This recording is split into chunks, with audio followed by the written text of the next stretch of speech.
Here we are again. Thank you, everybody. We appreciate it. How many people do you have in your studio today, Adam? Because last time you had 51, and I made sure to have 52. Well, I invited Metro Salt Lake out today, and Winston, my dog, showed up. So, Okay. I mean, that's a crowd, I guess. All right, guys, welcome to episode whatever number we're on of the Ramblin' Fly podcast. Thanks so much for joining in. How are we doing? First and foremost, let's get an update with you and Tim. What's been happening? Where are we at with Apple? We did not get episode 5 on Apple. I'm hoping to have episode 6 on Apple Podcasts. Oh. Tim told me he has an assistant that does all of his work. So I've been barking up the wrong tree. I mean, when you're that kind of rich and famous, I mean, you'd probably have an employee. I could see that. Yeah, just one though. That's all. But no, I actually am pretty close. I got to the correct service department, and now I'm waiting on them to fix one thing on my account. Okay, well, we could still find them on the Google and the Spotify's, though, correct? Yep. Perfect. Well, guys, today we wanted to bring on one of our buddies who is a saltwater extraordinaire and really kind of get a deep dive going and get you guys some beginner tips on red fishing. So today we have with us Pete from Corpus Christi, and who runs the Skiff Wanderer channel. Make sure you check down below. You'll have links to all of Pete's fun stuff with his YouTube videos and his Instagram. But we definitely appreciate you joining us and talking to us about red fishing. Yeah, man, I'm happy to be here. Thanks for having me on, you guys. Been listening for a long time, so it feels like an honor to join you guys. Are you a long-time listener but a first-time caller? First-time caller, yeah, definitely. Hey guys, long-time listener, first-time caller. Great. Well, so Pete lives, as we just said, in Corpus.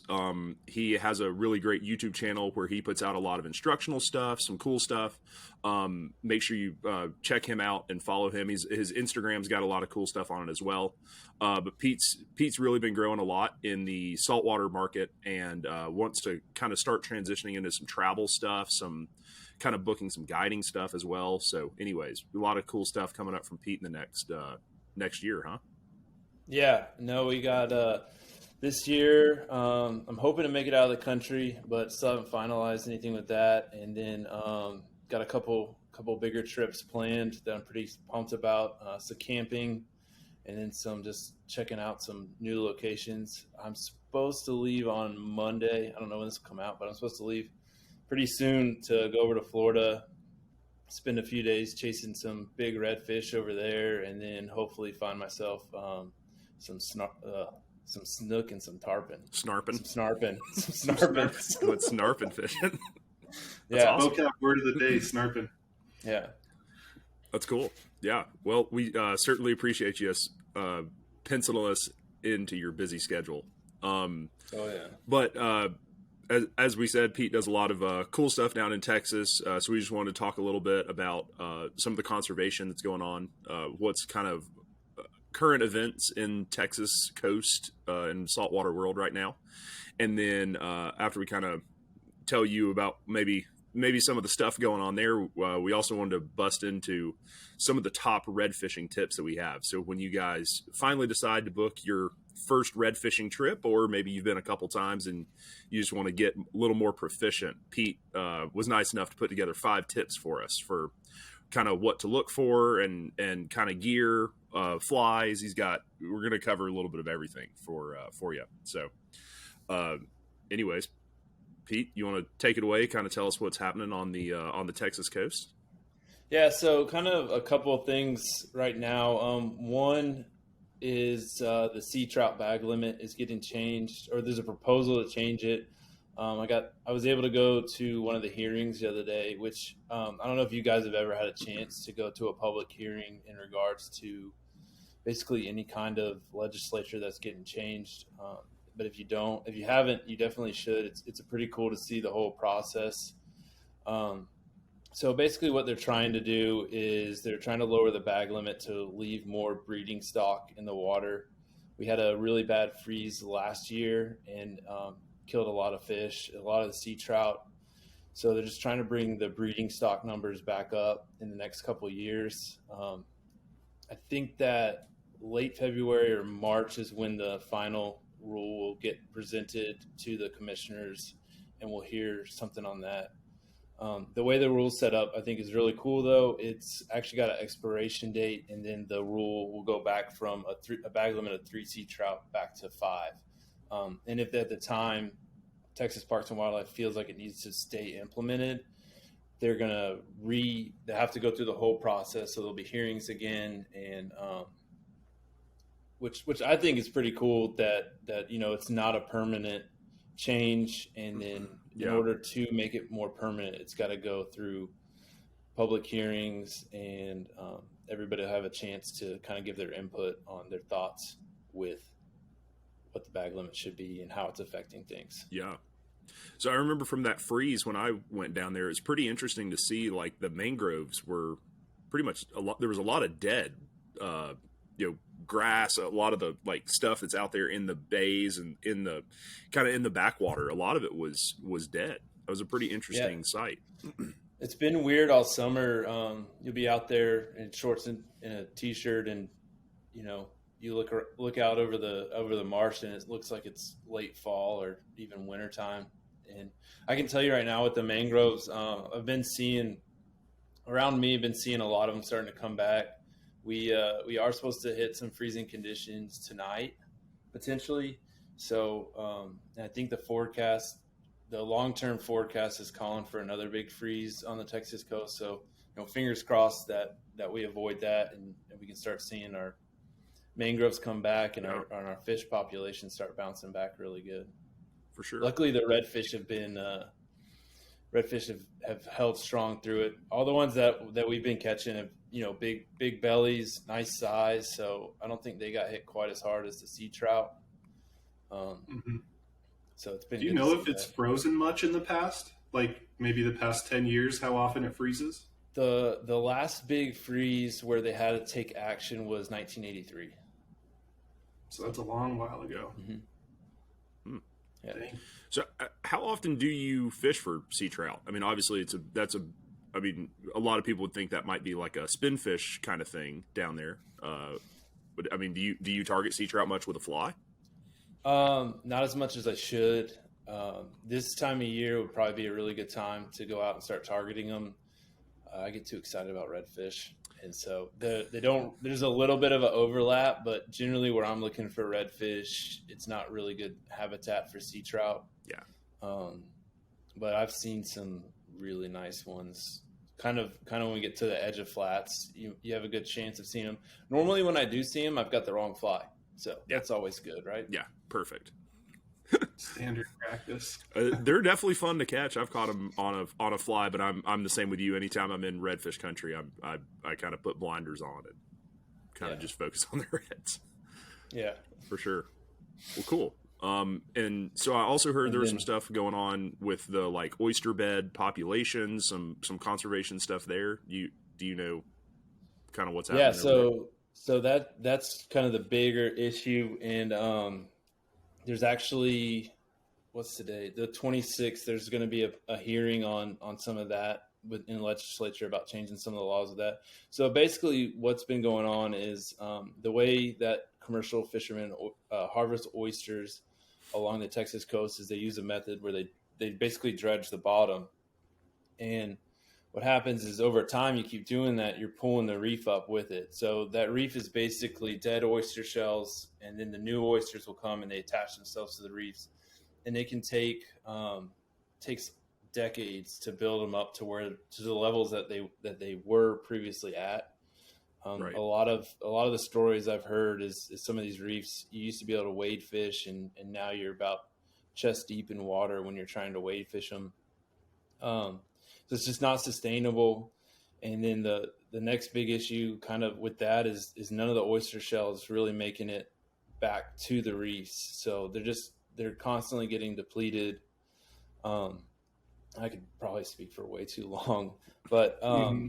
some of the changes is that are in motion and being proposed are to limit the number, or to segregate the reefs into commercial reefs, and then sanctuary reefs, to try to save some of those, because basically these reefs, they're major ecosystem. They support a ton of wildlife, a ton of in the water, and also like birds.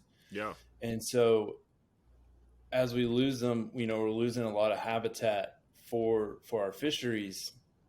I think, right, if I'm gonna hopefully get the numbers right, but so that average an acre of oyster reef, when it gets harvested by these oystermen, it's going to bring about $800 in. And that same oyster reef, the environmental impact can be anywhere from $4,000 to $20,000 is what it's valued at, depending on where it is in relation to the shoreline. And then when you look at a recreational impact, that number is around 23,000 again. So, wow. From a monetary standpoint, we got to save them. Yeah. And then also, it's a really good buffer for the mainland from any kind of tidal surge, swell coming across. So, it's just the reasons to save them are just way too high. Texas finally, I think last year, allowed mariculture, so basically oyster farming, to take place. There's 2 farms, one up in Galveston and one down in this area in Copano Bay. Everybody's listening and they want to check out, that one in Copano Bay is actually managed by the Water Street Oyster Bar.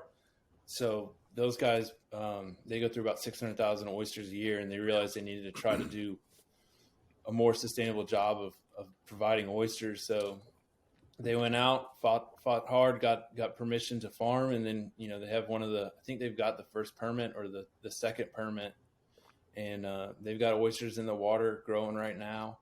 If you want to see some cool stuff on Instagram, you should check out their page, because they're constantly giving updates on how it's going. I think that page is like the Texas Oyster Farm, but it's some pretty cool stuff to see. So there's some really good stuff being proposed right now. One of the things that's going to get brought up on January 26th is closing down I'm going to mess it up. I'm going to try Mesquite, Ayers, and nope, I messed it up. And there's another bay. So basically, these are smaller bays, and they're going to close them down permanently to oyster harvest, which, though, the bigger bays, obviously they can handle a little more pressure, but right, the smaller bays, they can't. And so as what we've been seeing on the coast is as these bays get closed down, because the oystermen are reconcentrating. So the new areas that are still left open, you'll see 400 plus boats on a single oyster reef, and it just within weeks, they'll go through all the limit size oyster to where that area then gets closed down, and it takes once it gets deemed that it can be closed down, it normally takes a week or so before that closure actually goes into effect. So those guys are still fishing it. Yeah, and just to give you kind of a yeah, it's not good, but there's I think a lot of good stuff on the horizon. A huge number of groups of organizations have come together and written a proposal that is being heard, and it's been presented to the commissioners. And like I said, I think January 26th, there's going to be a hearing in Austin to hopefully ratify everything into law. Some of those organizations, if you don't mind me just listing off a few, that if anybody wants to check them out, CCA Texas, Flatsworthy Texas, which I am a member of, Galveston Bay Foundation. Those are the 3 that I can really name really well off the top of my head. Texas Backcountry Hunters and Anglers also. So everybody on the coast basically is trying to. We don't want to see the oyster harvest go away, but we want to see it done sustainably and done the right way. Which is if you read through any of the proposals, that's what everybody's gearing towards. Isn't trying to take away these guys' business, but trying to make sure that 50 years from now we've got oyster reefs to fish. Well, I am curious. I know with both of those things, probably most of the people listening to the podcast, I mean, obviously your points were great no matter what, but how much pushback is there from either like the oyster guys or like the conventional spin fishermen, like we mentioned with the terminal tackle stuff that, those guys that are keeping a bunch of sea trout every day? What's, what's the pushback or a lot of people on the same side, or kind of how is that down there? I can't really speak to I don't really have a lot of insight with the commercial pushback. I could speculate that there is some. Yeah.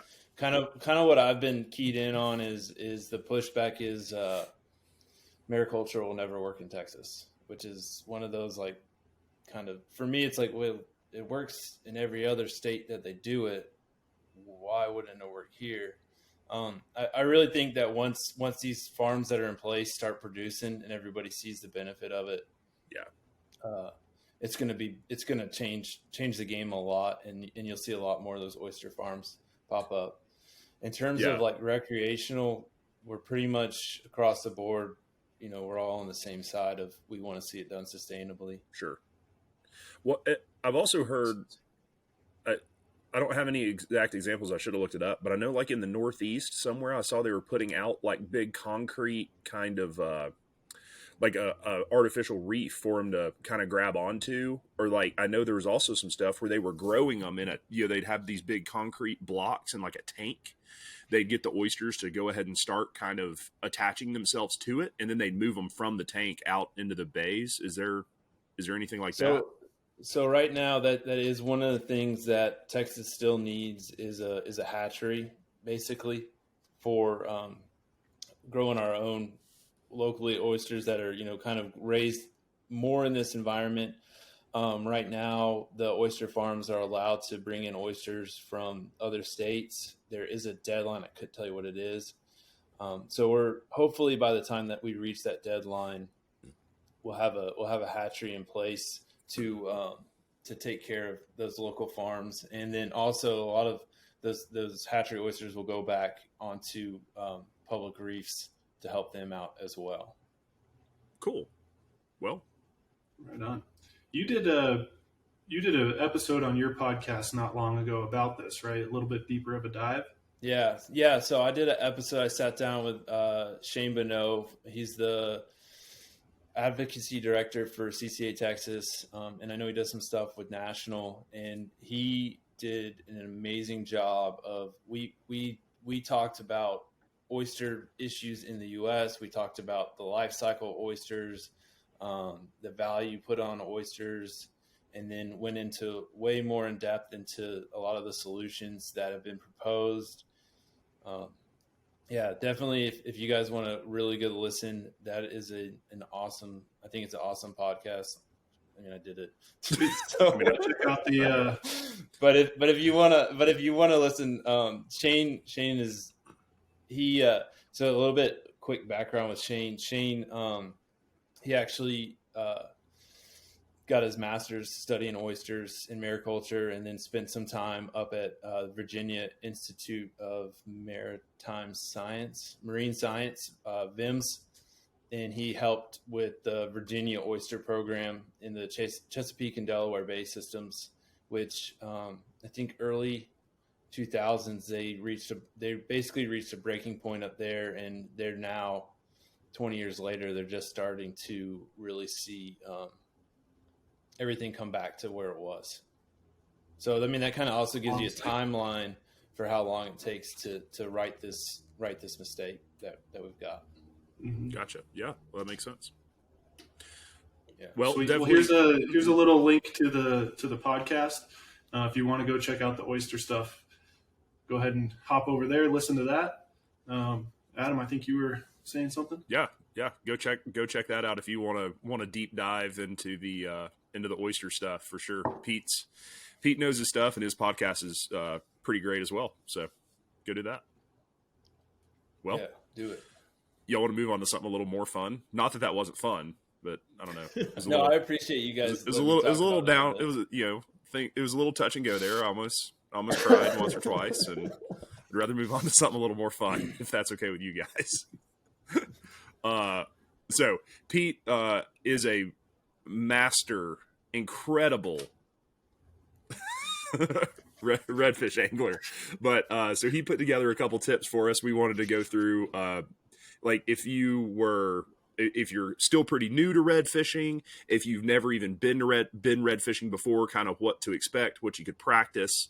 But Pete put together a great little list for us that we wanted to kind of just run through, get you guys loaded up with some ammo for the next time you go red fishing. Yeah. I think also another group that this might benefit is, and a lot of these tips I got from watching someone that's on the podcast right now. But if you spend a lot of time trout fishing, just kind of some of the differences and some of the stuff that I see. I've been blessed with fishing with some guys that are really fishy and spend a lot of time on fishing trout in freshwater. So I think these tips also will hopefully help with some of that. Yeah. Me to just go. Yeah, let's just start with number one. What you got? Number one. All right. So number one, first tip that I've got, let me get my sheet. I printed it off. Casting. So when it comes to casting, and before I get too deep, I can tell you right now, my experience with freshwater is, I did it about a long time ago and I haven't really done it since. So feel free to kind of, tell me when I'm saying something that doesn't make sense. We may fill a couple gaps in. We'll see. So one of the big things that I see is guys will sit there and they'll pull their fly line to where they've only got like a foot or two of fly line out the end of the rod. And so one of the things I suggest with casting, and there'll be a few in here, is leave at least 9 feet of fly line out the tip of your line. If you look at the taper on most fly lines, that's right when you start to get into the weighted section of that fly line. And what that's going to do is that's going to limit, about 3 false casts that you have to take to get that first, because when you guys know when you're casting, that trying to get that first 10, 15 feet out the tip of your line, it can take a minute. So you get that first 9 feet out and it just automatically puts you in a really good spot to be a lot faster. Fishing redfish, it's a game of seconds from the time someone spots it to when you can get that cast in front to when the fish is gone.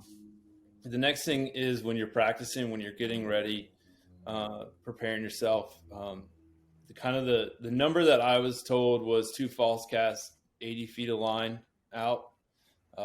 If you're shooting at 80 foot fish, 80 feet away, they're really spooky, and they're probably still going to be spooky even when that lands. So what I would say is 50 feet. You want 2 false casts, and you want to be able to put 50 feet out accurately. Again, game a second. So the quicker you can get fly line out, the better. And that's gonna tie into knowing how to double haul, which is super important. Not just for getting line out fast, but also kind of the next point with that is having a short game. Adam, you've been down here. Brent, I don't know how much redfish you've been able to chase, but you guys know, like, half the time they pop up 15 to 30 feet from the boat. Yep. And, if you've got that 9 foot of fly line out, you've already got, 1 false cast and you've got the line out you need. And if you can double haul really well, I've learned that gives you a lot more control with getting that line getting that fly to a fish quickly, even when you're trying to make a short cast.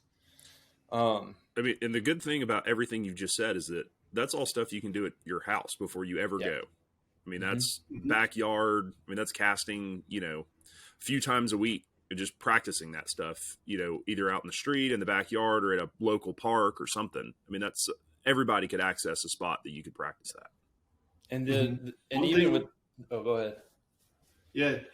Since we're talking about casting in the yard or, at the park, just make sure when you are practicing your casting, put some kind of fly on that's weighted similar to what you're going to use, because the rod and line are going to act much different with a large dumbbell eye on the end of it versus just a little piece of fuzz.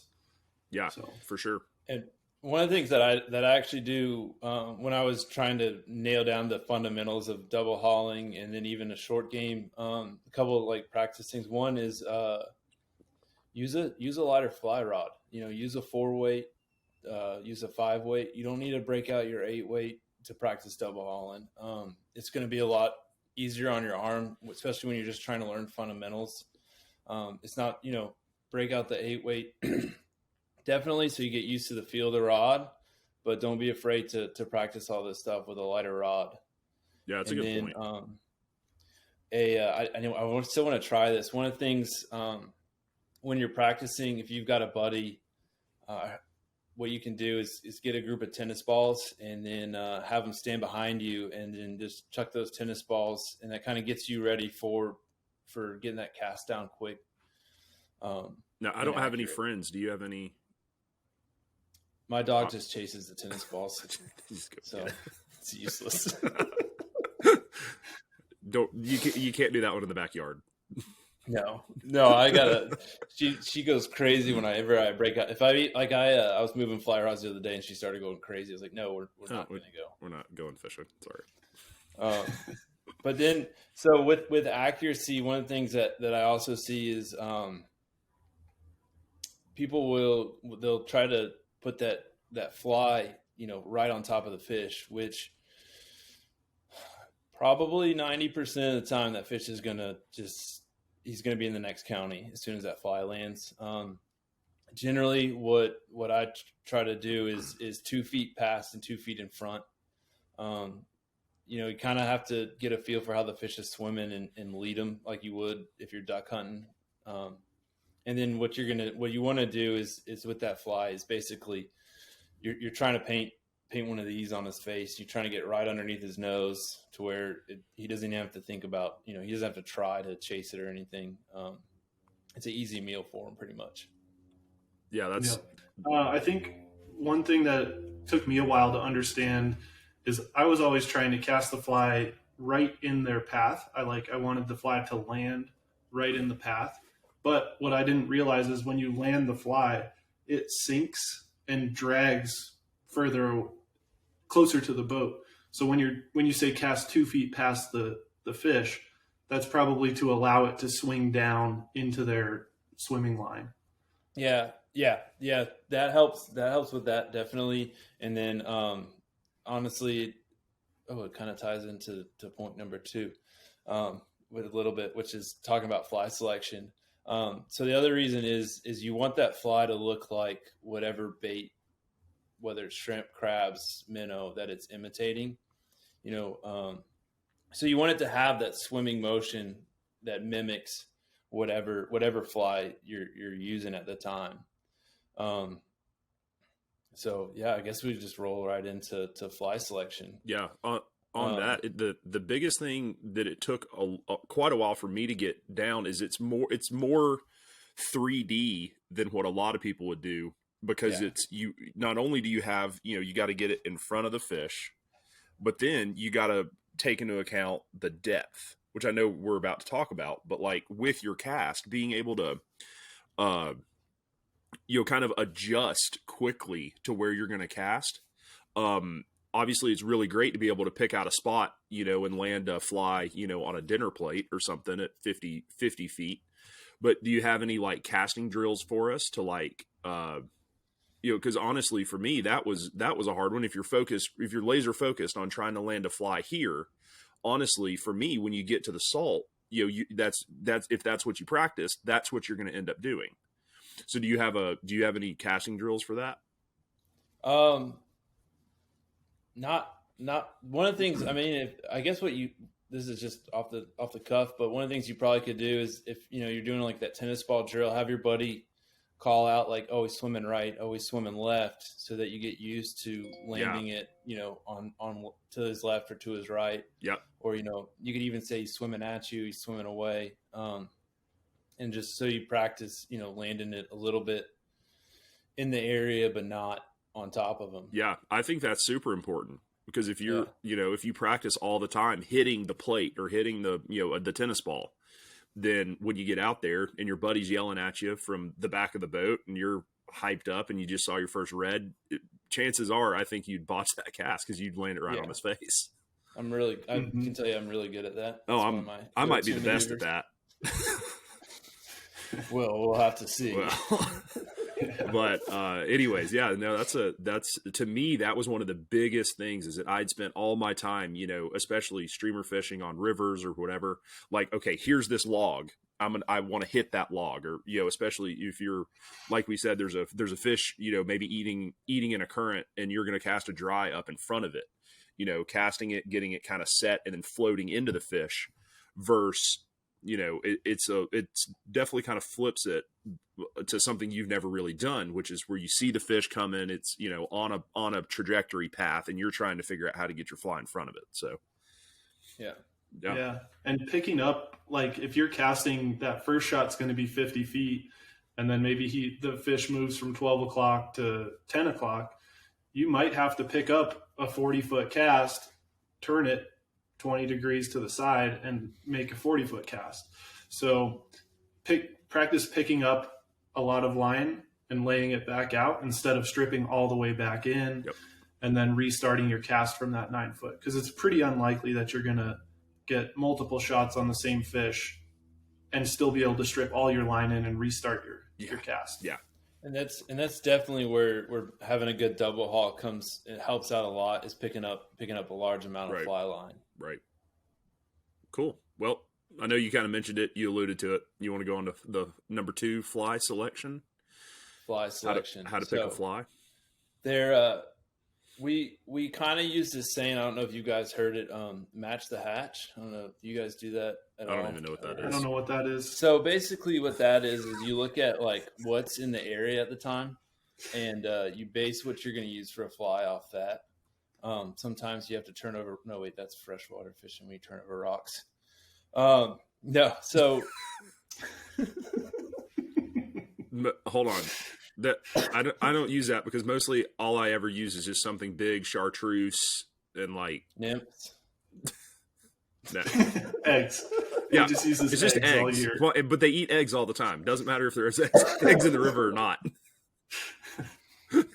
Yeah. So basically, kind of having it's one of those where I don't know the word for it, but you see a lot of freshwater guys that get really deep into studying entomology.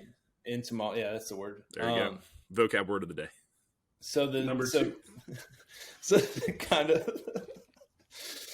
the same thing. Understanding what bait is prevalent at the time, and then a lot of that, you can kind of look at the life cycle of different minnows. You can look at the life cycle of crabs. You can look at life cycle shrimp to get an idea of when, the smaller ones are going to be more prevalent on the flats. But it also helps to get out there and, when you first get on a flat and that first 10 minutes of poling, pay attention to what bait you're seeing. Are you seeing crabs? Are you seeing shrimp? Are you seeing bait or minnows? And you might have to make a quick fly adjustment right off the cuff with that. So yeah. So if I'm on vacation with my family and I decide I'm going to go wade a flat and go fish for a day, how can I tell what shrimp or crabs are out there? Like, I always see them scampering off, but I can't ever figure out like, oh, this thing's this color or whatever.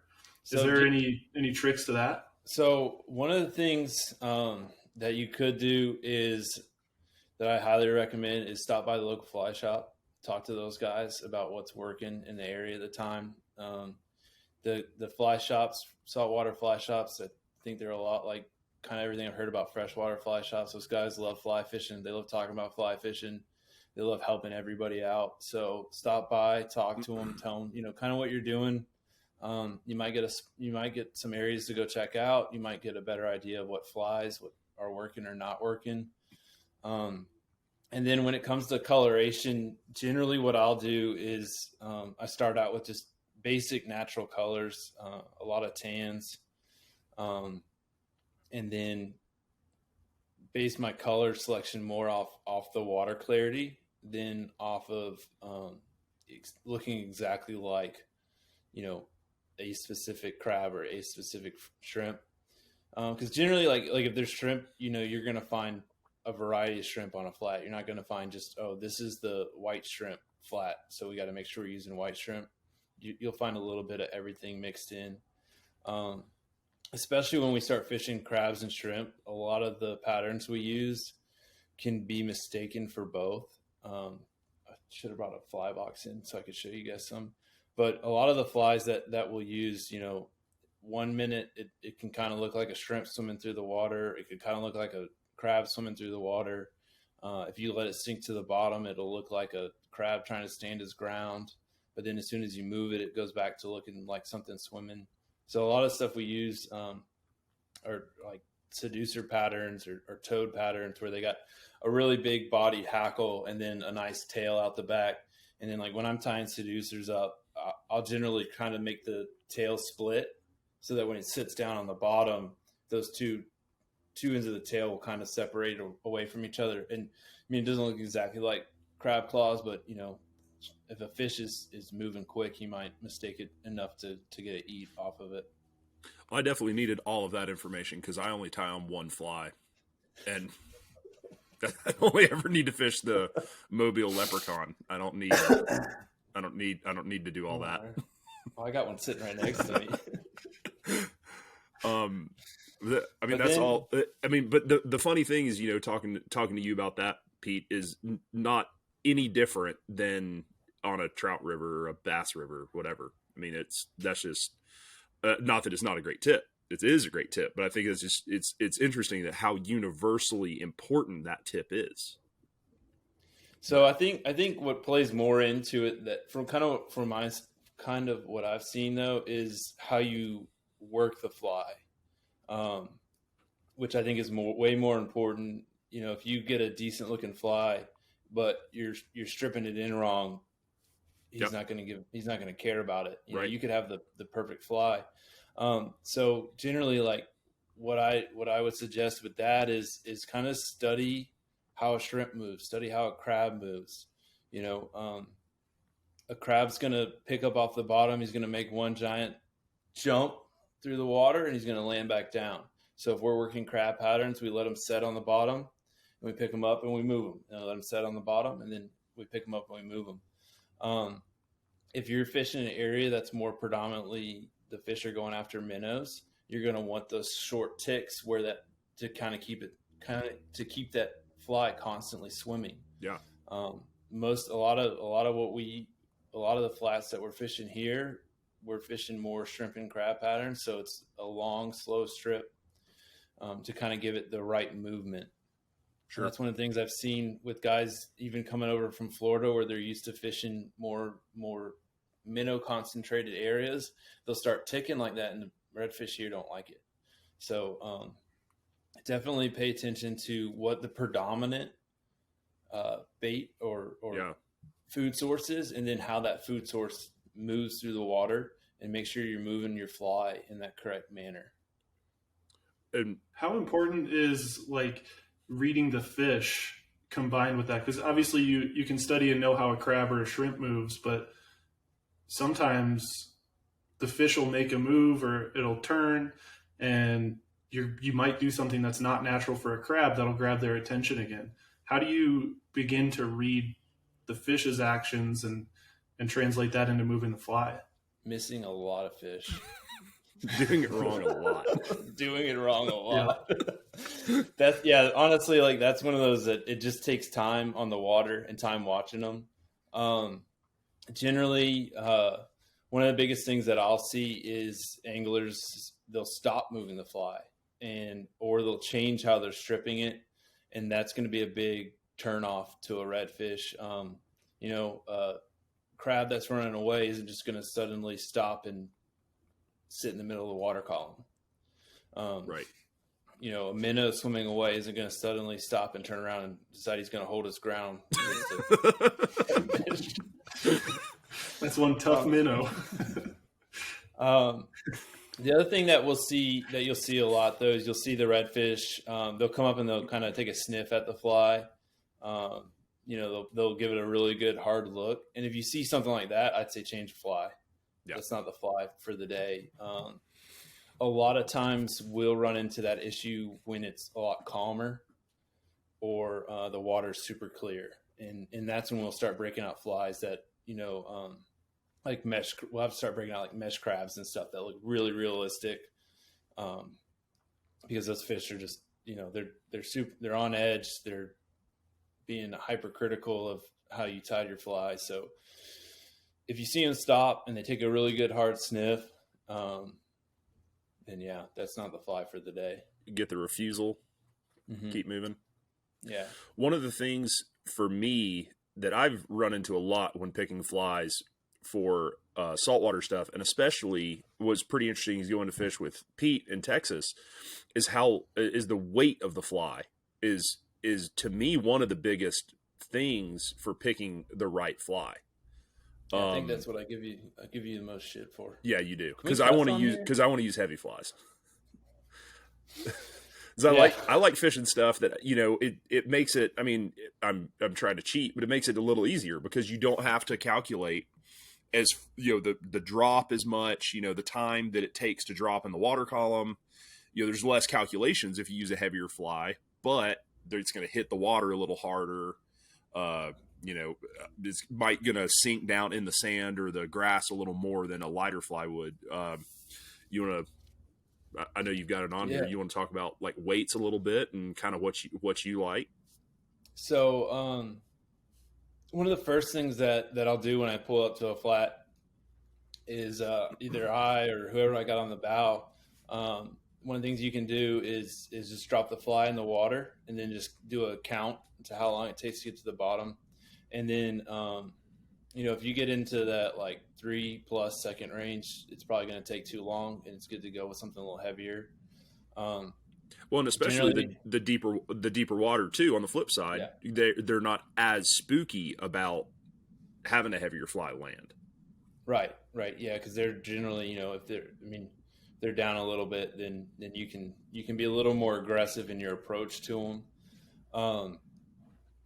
A lot of where I like to go, without giving everything away, is going to be a lot shallower. Generally, see the skiff I'm running will float in about 4 inches of water. So anywhere from 4 inches to foot and a half of water is generally where I try to target.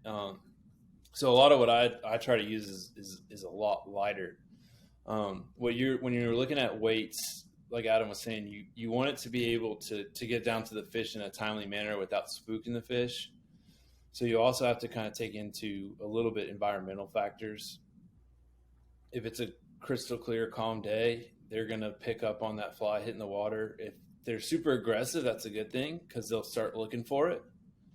A lot of times you get into tailing fish, and so this is something I think is kind of cool. So when you get into tailing fish with weights, you can go a little bit more aggressive. So what that redfish is doing is he's scared that crab down into or shrimp down into the grass. And he's basically just tearing it up in there, rooting around, trying to find that food source. And a lot of times what happens is that food source will actually throw it up in the air and not realize it. So a lot of times that noise of that fly hitting the water can key him in like, oh, that shrimp's over here. So you'll see him pick up and start looking for it. But the big thing with fly weight, especially shallow water, is, you don't want it to get in the grass. The fish is going to have a lot harder time seeing that fly if it's down in the grass. So you want to make sure that your fly is staying right on top of the grass. Sometimes even weightless is too heavy for some of the stuff that we like to get into, especially in the summer when the grass is a lot higher. You might be in 6 inches of water with 4-5 inches of grass on top of it, so you just can't use a lot of weight. So it really depends on the situation as to how much weight to go with or not go with. I would definitely recommend, if you're picking up flies from a fly shop, talk to the guys about what the water level's doing, and then don't be afraid to pick up a few different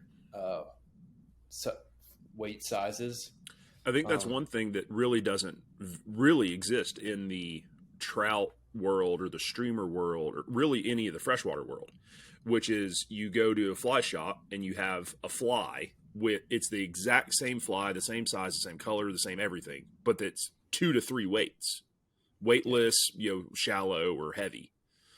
And that's definitely Adam, you're skipping out on the Euro nymphing that they're starting to make different bead sizes on the same Euro flies. I'm very surprised you don't know this. I'm so done with you. How do I get someone off a podcast here? Well, okay, whatever the Euro nymphs are doing, I don't really follow that, but I know a lot of redfish patterns, kind of follow that. You might have one to 3 different weights of the exact same fly. And I'd make sure that I have, especially flies that are working, I would buy one of every weight. But Pete, I guess if you just put ourselves in the shoes of someone who's, super new, maybe you've never even caught a redfish before. What would you say? Would you err on the side of heavy or would you err on the side of light? Like light. Yeah. So when I say light, I'm speaking to Texas. But generally if you're fishing, light is the way to go. Weightless, have a good selection of weightless, have a good selection of bead chain eyes. And then if you're looking at flies, if you get into lead eyes, I don't use anything bigger than medium, and I only tie a few of those. Most of what I tie with lead eyes is going to be extra small or small. Right now the lead eyes are making too much noise on the water though, like for Texas. Pete likes small flies. I've been tying flies for Pete, and every freaking fly I send him, he's like, no, too heavy, too heavy, too heavy, too big, too big, too heavy. But yeah, so if you just walked out on the flat, probably the first thing, if you didn't really know, if you didn't know what was going on, the first thing you'd probably tie on is something maybe a little smaller with bead chains. Yeah, is that about right? I would tie if I was going out. Normally, where I start with is something that's about like 3 inches, 3-4 inches long. It's got a big body hackle, and it's got a good tail out the back. And then bead chain eyes definitely is a good place to start, and just see how they react. If you land that bead chain eyes fly, and the fish spooks off to the next county, probably too heavy. There you have it. Crazy how different it is than down in New Orleans area, huh? Yeah. Those fish are so dumb. I love those fish. New Orleans fish are like, oh, there's a boat. Let me go say hi. They're drunk, so. I bet they have food. That's the other thing too with fly selection is kind of like keying in on the area. So like Texas, the fish here, smaller flies, lighter flies. You go to Louisiana, when I fish there, we're fishing like 5-6 inch seducers with medium lead eyes and just these god awful giant things. And but generally, the face and they're loving it. But generally, when you're there, you're probably fishing deeper water, or at least if nothing else, the water is probably super dirty, though, right? Super dirty, yeah. And that's another thing. Honestly, I haven't really touched on with fly selection is water clarity.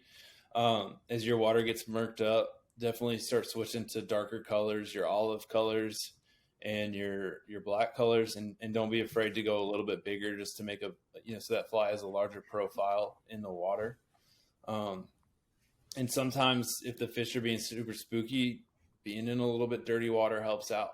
So definitely, a lot of where I start is if you came on the skiff tomorrow and you're like, what are we going to start with? It's going to be something that's tan and small. But as we get into it, don't be afraid to get into some darker flies. Like it. Gotcha. Well, we're already going a little bit long here, so I think we should take point number 3, which is basically how to find the redfish. Yeah. And let's just put that down to go to the local fly shop or hire a guide. Yeah. And see what happens, and maybe move on to a little bit of the approach once we've found the fish or have a general idea where they are? Yeah, so this is another thing that I actually see. You get guys that are used to fishing trout rivers or where it's a little bit louder. You don't, out here we don't have the running water noises to kind of hide us. So definitely, like when you're in the zone, whisper, not really, but enough that the guy can hear. I've watched redfish spook just from going, "Oh my God," and then they're gone. So watch your voice levels. Don't slam coolers. Be gentle when you're walking around the boat. One of the things, especially when you're practicing your casting with that, is I recommend if you've got like a 35 or a 45 Yeti, stand on top of it so you can work on your balance. Because as a lot of times what you can see is guys will really get their whole body into a cast, and that'll actually rock the boat. And you'll see the kind of the pressure wave that's sent out from that will actually spook the fish as well. So you want to try not to rock the boat. You want to try to stay quiet. And then, what else do I have on here?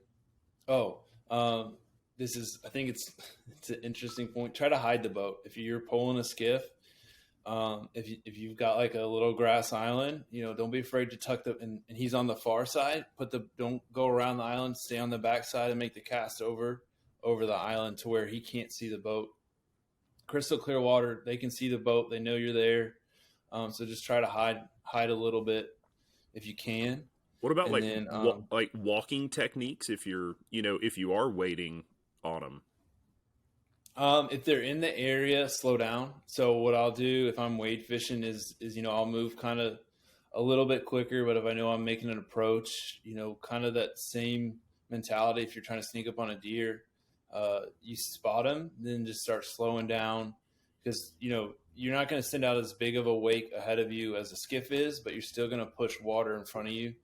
And then the same thing, if there's a way you can hide yourself from the fish, if you can get behind a clump of grass or something where he can't really see you approaching, it's a good idea as well. And that's one of the things with walking, highly recommend if the fish are being super spooky, you're seeing a bunch of them, park the boat and get out. I think Adam, when you were down here, you and me and B, we saw some fish. They were being spooky. We parked the skiff and we got out and we started catching them again. Yep. Yeah. Especially if you get in that zone and you are in a boat, get out of the boat. If they're too far out, they're being that spooky, just go find them on foot. Yeah. Which kind of, if we keep rolling, kind of ties into gear a little bit. The next kind of group of tips, I definitely get you a pair of wading boots, keep them with you. I always keep a pair in the skiff just in case I need to jump out. Whether we get a little too skinny or, that's the best way to approach the fish that day. And do you like those, like the saltwater wading boots, like the neoprene ones with the little zippers or whatever? No, I don't like those. Okay. Not a fan. Great. Sims flat sneakers. The flat 100%. sneaker.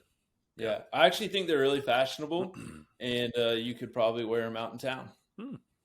Pro tip. So may or may not have worn those to a restaurant before. Exactly. But honestly, like, when I was in high school, we would just take an old pair of tennis shoes, cut the mesh out, and that would be our wading boots. Just so don't feel like you got to go drop $150, $200 on a pair of boots or else you can't go wade fishing. Don't be afraid to just, get an old pair of sneakers and chop them up. I do still think that's better than like sandals or whatever. Yeah, because you get the shells and stuff up underneath your feet, and then you can't get them out. And yeah.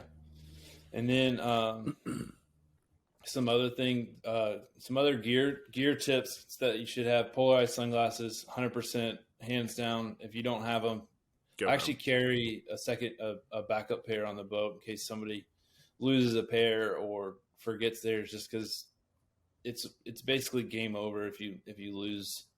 You don't have polarized sunglasses. Do you carry different color lenses, or do you carry the exact same color? No, I've got two different colors on the boat. One for more overcast, and one for sunny. I was actually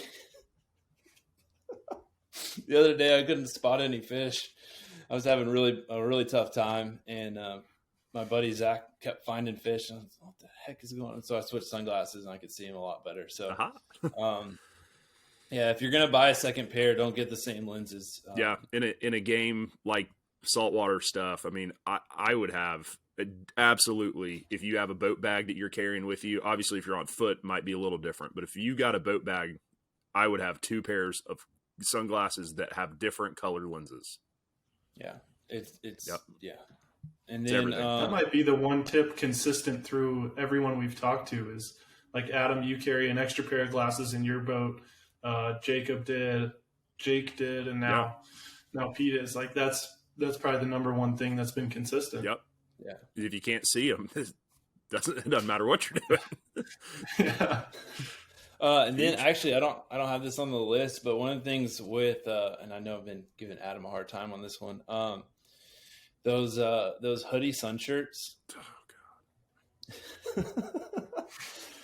God. I highly recommend the hoodies. One of the things and the reason being is this also ties into a hat with a really good bill on it, is because the sunglasses are great, but you're still gonna have openings in the side or coming in through the top. So like when I'm wearing my sunglasses, I'll try to get them as close to the bill of the hat so there's no light coming in there, and then that hoodie can help seal off those sides a little bit, so you don't have any extra light coming in that will reflect off the lens. It's really important in kind of the earlier late hours when the sun's at weird angles to kind of try to block some of that sunlight from getting in. Have you thought about just going over to Harbor Freight buying a welder's mask? Because that would block out, you got the whole thing, and then next time. Yeah, I might have to look. We need to invent some new sunglasses. Next time I'm down there, it might be a new video right there. Oh my gosh, we need to do that. Pop the thing out, so you just have the little. Maybe we can get Costa or somebody to build a welder's mask. Oh my gosh! With all right, I'm on it. In it. I'm on it. Coming soon to a fly shop near you. The next thing with gear that I think is important is when you get into fly line and tapers a little bit. There's a lot of companies out that make redfish taper lines, which generally those tapers are going to be more. First of all, before I get too far into this, you're looking for a floating line. All right, you don't need to get into sinking. I mean, you're generally like, if you're fishing deep, it's 3 feet of water, so you don't need a sinking line.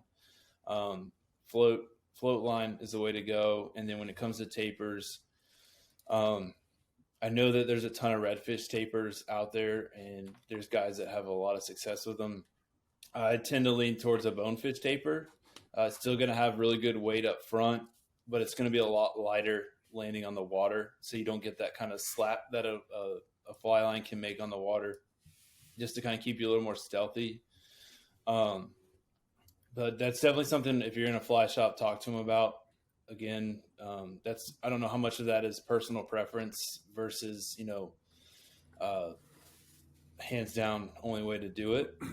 Definitely how I like to do it. Yeah. But I guess so generally, generally for line tapers, obviously you just said bonefish versus, you don't like the redfish labeled lines as much. What is it about the tapers? Maybe because I know there's a bunch of other kind of tapers, like the universal. Some folks nowadays aren't putting a fish name on it. That's like the Power or the Universal, or I don't know. There's a lot of different fly lines out there that call them a lot of different things. What kind of like taper shape or are you really looking for? So what I like to see is that first like 15 feet is a lot narrower, and then you get kind of into your heavier section. Whether it be normally there, it's anywhere from 15 to 20 foot of a heavier section that then tapers off towards the back. That way, if you're making the big cast, the power, the weight's there to make the longer cast. You've still got enough weight up forward to where when you're making those 20 to 30 foot casts, you're going to have the power that you need to make them. But those small, oh no, my light died. Oh my God. My light might be dead. My light's dead. So generally, when you have the slightly smaller taper up forward, it's going to land a lot lighter on the water. And when you're dealing with spooky fish, it's one less kind of thing that you got to worry about spooking them out of the area. Yeah. I've started messing with clear tip lines, which I'm a fan of. If you're a beginner, I would just ignore those until you've got some experience casting, because it can be a little bit harder to see that last 10 foot of fly line. But if you're a little more advanced or you've been casting for a little while, it definitely gives you a little bit more of a stealthy approach when you're going into these redfish. It's one less thing that they're going to be able to easily see go in front of their face. So that makes sense. So like just the longer front tapers, because you just want that lighter approach, where I do feel like, at least in your area, they are probably a little spookier than others. But I do think most people's redfish tapers are probably a little heavier weighted at the front to really punch bigger crabs and stuff. But yeah, sounds like those just don't land quite light enough for what you're doing. No, yeah. definitely. And you guys in Texas sound like you're fishing smaller flies, so you can get away with a lighter front taper. Yeah. Mm-hmm. So the New Orleans crowd, they definitely want a more aggressive taper to help turn over bigger, heavier flies, where you're more about a delicate presentation with smaller flies, where you don't have to worry about the turnover as much. Yeah, definitely. Like when I fished Louisiana, we've gone straight to those redfish tapers, and I mean, because a lot of times there, you want something that you can punch really quick, punch into the wind. So having that weight, and the fish don't care; they're just happy. They're happy to see you. So yeah, so it doesn't bother them. So last thing on that, I know we get bazillions of questions about tippet and leaders as well. What kind of leader do you generally use?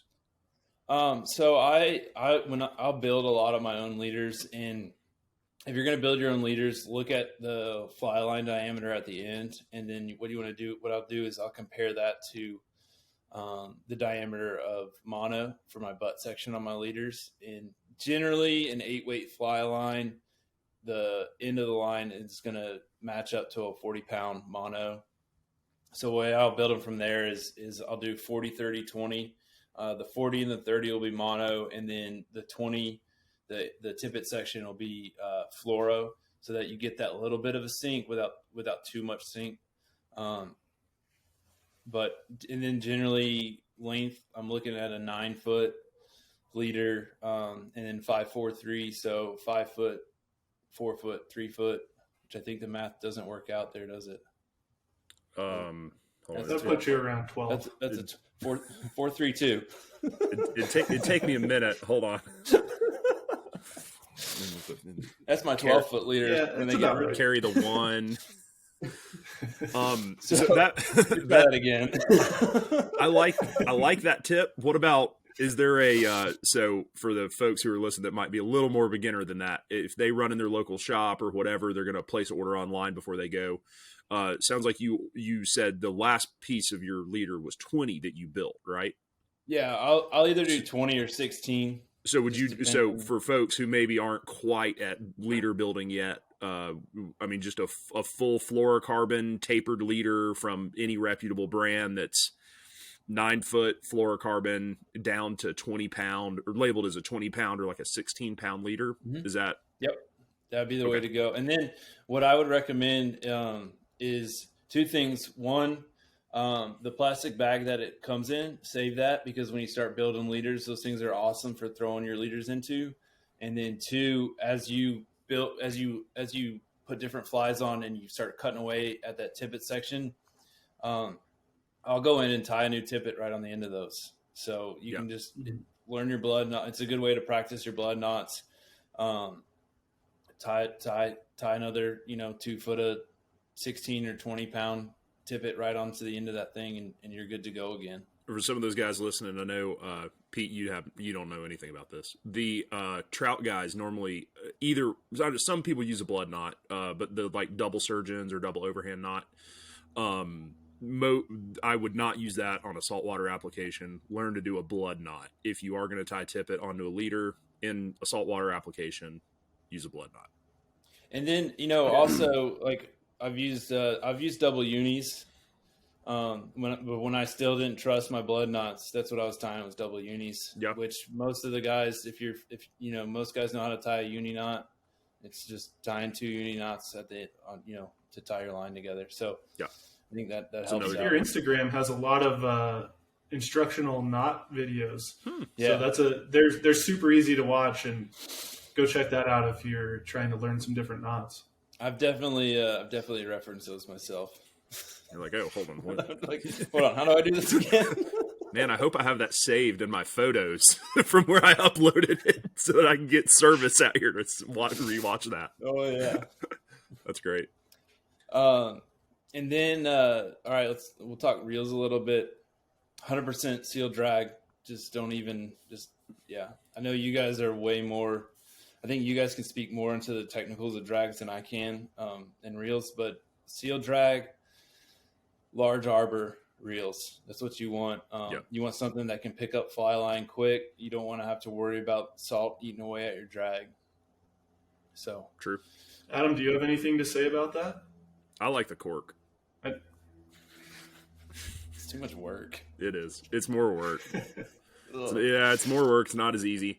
But I'm more into the cork because I do go places that I've never had to really do anything to a cork reel, but I feel that if I was in the middle of nowhere, I could still jerry rig a cork reel versus if my seal drag ever does mess up. Not that I've ever had that happen either, but if the seal drag did mess up, there's nothing I could do about it. So I don't know. It's a little peace of mind, but you're not wrong. If the seal drag is the way to go, if it's, if you're just trying to buy a good saltwater reel, that's what I would do.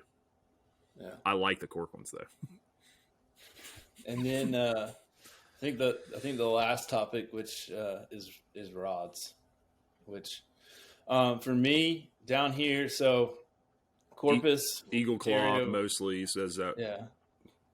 Fenwick. Have you guys heard of Fluger Shimano? I don't know. Never heard of that. The ugly stick is that Stick, yeah. Mm-hmm. It's got a clear tip, so it's extra stealthy. Extra stealth. So we're Texas coast. You're looking at 207 days out of the year, 15 plus knots of wind. So that factors greatly into rod selection. I like a big, or not big, but I like a stiff, fast rod. When I'm casting, something that this can punch through the wind, so you can make that 30-foot upwind cast if you have to. Yeah. There we go. So I'll dip my toes into this one a little bit, just because. Here we go. Here we go. go. No big reason. Can you just having this? Are we gonna? Is this coming back out? Yeah, we're getting back into I still haven't got my mini fly rod. I was having this conversation with a fly shop employee not too long ago, and it sounds like it might be a relevant conversation for Texas. He was worried that he is fishing for permit. So he was worried that if he got too fast of a rod, then it would be almost impossible to make a lighter, softer, delicate presentation. And we went down there's kind of two paths to this. So do you pick a medium action rod that gives you the easier delicate presentation and fight the wind with more casting skill? His argument was that if I pick a medium action rod, then I can set the fly down lighter in calm conditions, but he thinks he's good enough at double hauling that he can make the medium action rod get through the wind. Oh, is he? I mean, sure. There's a lot of good casters out there, and you're still not talking about dumping a whole fly line. You're talking about a 40-foot shot. Yeah. But my argument was, I would rather have the fast action rod because it helps you get through the wind. And if you want to keep the loop tight as you're getting line out, it's much easier to do that with a fast action rod.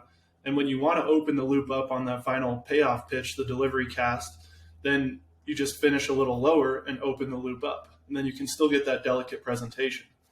Where do you, I mean, obviously you said you like fast action rods, but have you messed around much with different medium versus fast? So the first rod that I really, when I started really getting into saltwater, was more medium action. It was a TFO Lefty Cray edition 9-weight, and I was still really learning to cast, and I've messed with it a little bit since then. And definitely, if you're going to go medium weight, practice. Since then, like I said, most stuff I go with fast. And so one of the things that I would say kind of to that is any coastal area, you're going to end up potentially dealing with sea breezes. So even if you wake up and it's glass calm and it's beautiful by 1, 2, 3 o'clock in the afternoon, you're going to have a sea breeze roll in. So that wind's going to show up at some point during the day.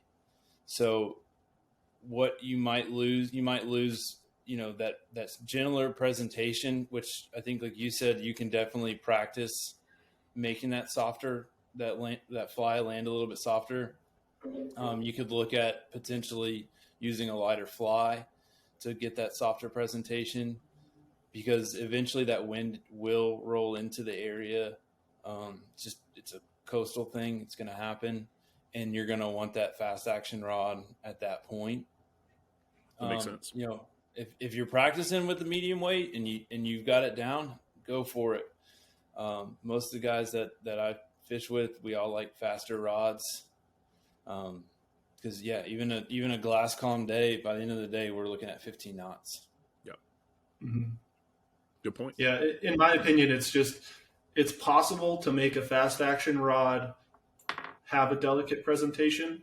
It's not possible to add power to a medium action rod. Yeah. No. So if you're only going to bring one, do the fast for sure. Yeah. Because I can tell you, like, when I've tried with that TFO rod, and I've tried to punch it like I will some of the faster rods I use, like, it just falls apart every time. Yeah.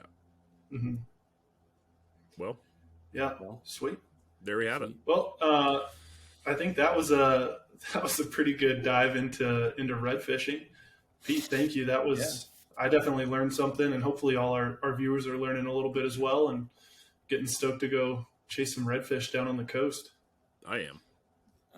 Definitely, you guys that are watching this, you need to seriously put like that Corpus area. I mean, there's a bunch of good red fisheries all right there around, kind of Corpus, Houston. There's a lot of cool places to stay. Flights are generally pretty cheap throughout the entire country. There's a couple really big airports around there you can fly into. Places to stay are pretty cheap. I mean, they're big enough places that they've got normal hotels and, that kind of stuff. And I personally think that there's more fish there throughout the year than anywhere else. I mean, to me, if you want to go catch a redfish, that I think that you should go to the Texas coast. If that's what your goal, that's where I would go. So do that with what you will, but I'd say anybody traveling down here, there are a ton of great guides that know how to work with. If you're not as experienced with saltwater, there's a ton of great guides that know how to work with you to make sure and put you on that redfish. Because I can tell you, I think that video that Scotty and Bryant did where they came down here kind of alludes to it. Like, it's a whole different animal. Definitely some tips, that we've talked about, but it's a whole different animal.